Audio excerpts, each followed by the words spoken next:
काल म्हणजेच 1 सप्टेंबर रोजी प्रक्षेपित झालेल्या दिल दोस्ती दुनियादारीच्या एपिसोडमध्ये रेश्माचा मूड काहीसा अपसेट झालेला पाहायला मिळाला।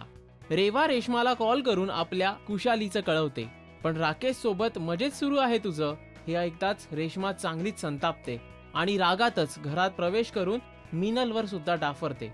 मीनल रेश्माला तुझा सर्व राग या भोपळ्यावर काढायला सांगून मन शांत कर असा सल्ला सुद्धा देते, पण रेश्माचा मूड खराब आहे हे पाहून मीनल तिच्यासाठी खास जेवण बनवून तिला स्वतःच्या हाताने भरवते।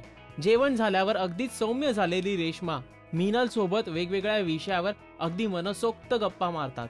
दोघीही एकमेकींना आपल्या भूतकाळातील किस्से आणि भविष्यातील प्लॅन्स विषयी भरभरून बोलून सुख दुःख शेअर करताना दिसले। विशेष म्हणजे कालच्या एपिसोडमुळे दोघींचं संभाषण पाहायला मिळाल्याने रेश्मा आणि मीनलचं एक वेगळं कॅरेक्टर आणि त्यातील वेगळे पैलू आपल्याला कळू शकले।